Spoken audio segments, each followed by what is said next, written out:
The real reason you feel stuck isn't because you lack discipline. The real reason is that you no longer feel safe enough to trust yourself at a nervous system level. Welcome to the Chrysalis Altar. I'm Kashara, and I created this space to help ambitious, spiritually centered women to reconnect with themselves and rebuild their identity, as well as becoming who they are meant to be. There's a lot of talk now about becoming her and being that girl, and I really think that it's special and it's unique to the times. But as we start to return home to ourselves, I think it's so essential to learn how to come home to your own inner temple. So I created the Chrysalis Altar so that women can have sort of like a blueprint and a guide to come home to themselves and to walk through a 4-week transformational journey with myself. And we will together be going deeper into identity and self-esteem and reinforcing a sense of self-worth. I do have some notes here that I'm going to be reading from through these episodes that I created, and I'm excited because this is something new to me to be showing up on camera, but it's also something I want to lean into. I do wear glasses normally, so if you catch me like squinting or something, it's because my notes, I try to make them as big as possible, but we're going to see. We're going to get through this. But I'm really excited because I spent a lot of time working on these and creating slides for you guys to engage with as well. So if you have not already, please make sure you subscribe to this channel. It's new, we're growing, and I'm excited because there's so much wisdom and just inspiration that I have to offer you. As we get into today's episode, we're going to be talking about self-trust, nervous system safety, and why so many women struggle to move forward when they know exactly what they want. At a deeper level, like intuitively, we know what we want. We know that we want our dreams to happen. We know that we have all these ideas for manifestations that we hope to come true, but there's something that's blocking it. It feels like, as much as you try to work and, visualize and put yourself in the picture of it, it just feels like something's not working.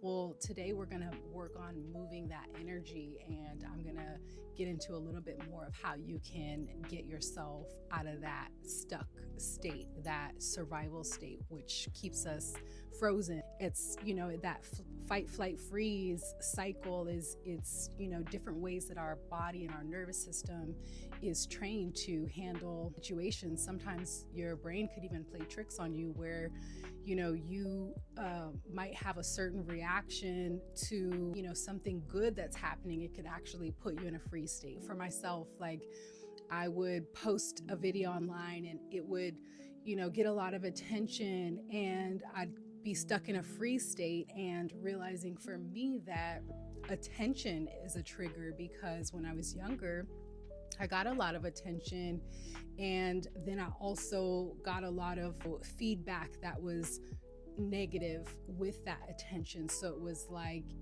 without going too deep into my own personal trauma story, I want to say that sometimes our mind and body don't remember a healthy, responsive way to navigate through those types of emotions. So if you have been feeling disconnected from your intuition, questioning yourself and your self-worth constantly, and finding it difficult to follow through with the goals that you had set out, the visions that you want to come into fruition, this video and this video series is for you. So this week we're going to be covering why self-trust collapses after burnout. First of all, we need to identify that we are burned out. Why are we burned out in the first place? Is it, a major life event that took place? Was it, major changes at your job, in your business, in your family dynamic? Did you have a relationship, whether intimate or, a friendship or business relationship that changed the chemistry and the ecology of your life. Those things require deep mending, touching in, and reinforcing and establishing a deeper sense of self-worth. And a lot of times we skip over those things and start to keep going, and we don't realize that, wait a minute, we need to take some steps to reinforce healing through these things, which is why a lot of times we end up 6 months later burned out, 3 months later burned out. Once the whole season closes up, we are burned out. We lose passion and we lose inspiration in our lives. So many women believe that they have a discipline problem when actually it's a self-trust problem. We have to pick up the pieces of our lives and learn how to trust ourselves again. So burnout happens when we've spent so much time overriding our needs, ignoring emotions, abandoning our own personal boundaries, and forcing ourselves to perform even after we're completely exhausted. Have you ever had a day off and you still had an alarm set for yourself, or made yourself get up out of the bed when you knew that you were exhausted? Sometimes that Saturday, you need to just completely allow yourself to fall to rest and not make yourself get up at a certain time or hour, no matter what. Maybe laundry has to wait. Maybe washing dishes can wait to the end of the day, or whatever it is that you need to reinforce for yourself. It's going to be important for you to take steps to reinforce your own personal boundaries, as well as the boundaries that you set up for other people in your life. And I want to also share a point about boundaries. There's an understanding generally and globally that boundaries are something that you have to enforce, or it's not an output thing. Boundaries are a result of standards. So when you change your life standards, your boundaries will naturally follow. Here's an example. I don't want anybody calling me after 9 p.m. because I'm trying to go to sleep and I want to really make sure I try to get up early in the morning. So don't call me after 9 p.m. because that's my time. That is a toxic way to create boundaries, right? When you create standards, it sounds like this. I go to bed at 9 p.m. I put my phone on do not disturb, and that's it. That is a standard and a life standard and a blueprint that you create for yourself. And then naturally, people already know, oh, Kashara doesn't answer her phone. At 9 o'clock, I see her do not disturb and I don't bother her. That's how boundaries work, and that's how they get set up in a healthy way. Over time, we just stop trusting our own signals. We become out of touch with our body, and our bodies have a way of naturally communicating signals to us. And eventually, we stop trusting the signals that our bodies are communicating to us. We stop trusting our intuition, and then we eventually just stop trusting ourselves completely. All the decisions that we make, the things that we aspire to, we stop trusting that we're capable of reaching those goals. So self-trust isn't about pushing harder. It's about learning how to listen to your body again and trusting yourself. So now I want to talk about the connection between your nervous system and your intuition, because the two are so related. And I think that a lot of times we get it wrong when we think that our intuition comes from this external source. So it's out there and it comes in, and then our nervous system is the thing that we have sort of a pseudo control over. I think it's actually all internal, and there's a very deep connection between your intuition as well as the way that it communicates with your nervous system, and vice versa. So I want to talk about the connection between your nervous system and your intuition. One of the most overlooked aspects of personal growth is understanding that your nervous system influences how clearly you can hear your own intuition. So when your body feels unsafe, everything feels urgent and everything feels threatening. There feels like there's a threat to your nervous system. Everything feels like it requires your immediate answer, your immediate attention. And if you've ever seen, or if you've ever experienced this for yourself, if you're Let's say you're going through a heated argument with a partner and you continue to check your phone and you're like, oh my gosh, I got to reply to this message right now. Like, oh, they said this, let me say this right back. I got to be the last voice or whatever. That's that urgency and threat coming in. So that same system works in any regard when it comes to your nervous system feeling a sense of threat. Your intuition is in that state. It's sort of disconnected from your communication, and the two can't communicate with each other because there's a blockage there. You're overriding your intuition to feed into the impulse of a dysregulated nervous system. When we regulate our nervous system, we create the internal conditions that are necessary to hear ourselves clearly. The calmer that we become, the more accessible that the wisdom is able to come in as well. The final thing that we're going to cover today is creating internal safety again. So many people spend years searching for the external circumstances that will finally make them feel safe and supported.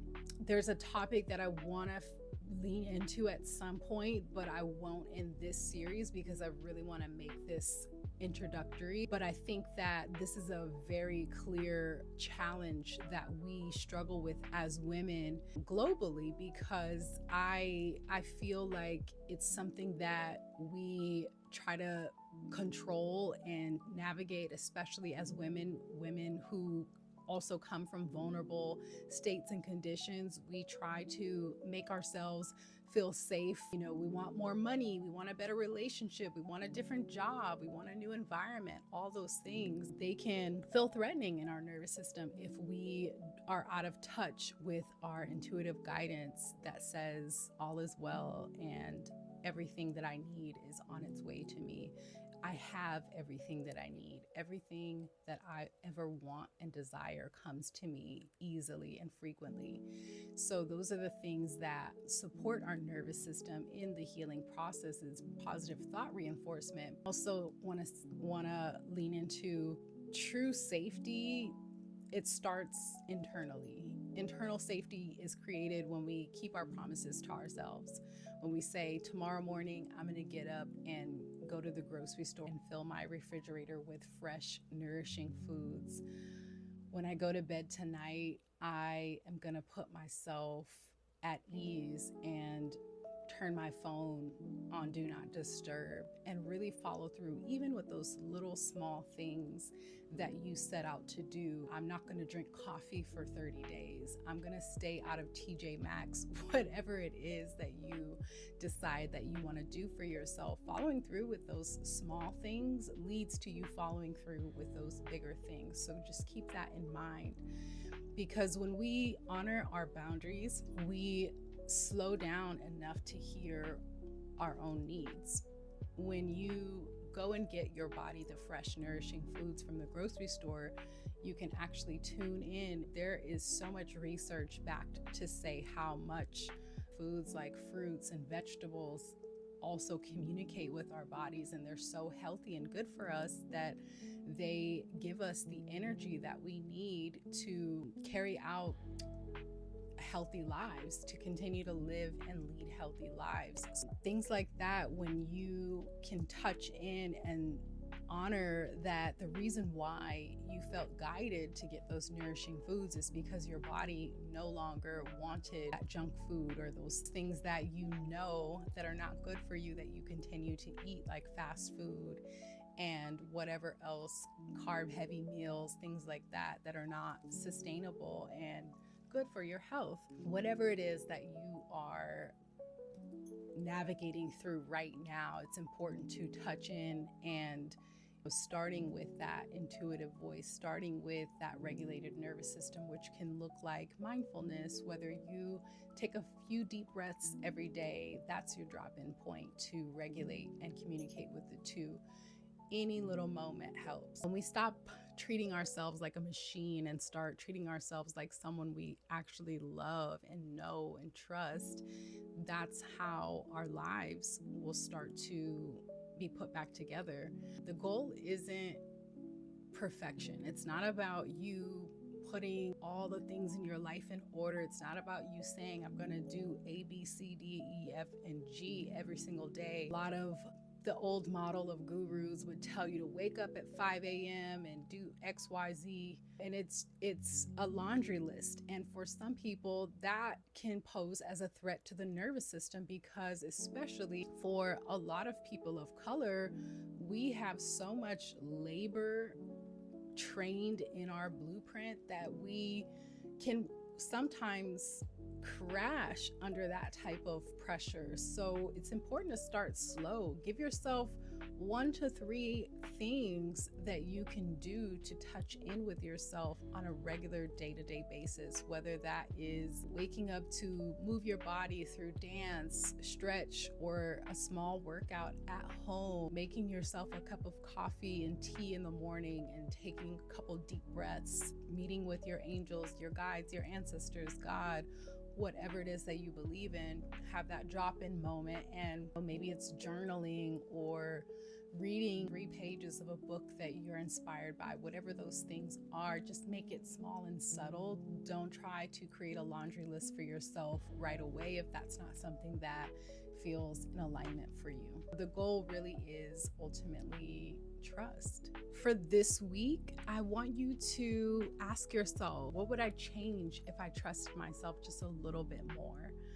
What would I stop tolerating? Sometimes the next chapter of your life doesn't require a whole new strategy. You don't have to continue to reinvent the wheel. It requires a safer relationship with yourself. Thank you so much for joining the Chrysalis Altar. If this episode resonates with you, please subscribe to my channel and leave a comment, save this video, and turn on your notifications so you never miss an episode.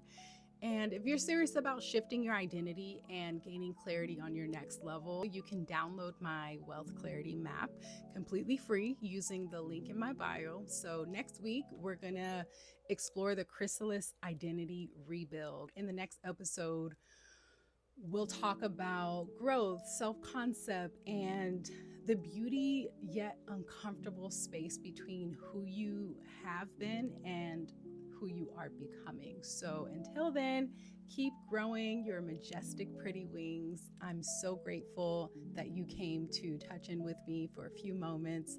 I appreciate your time, and I wish you the best of luck in your healing journey. I'll see you soon at the Chrysalis Altar.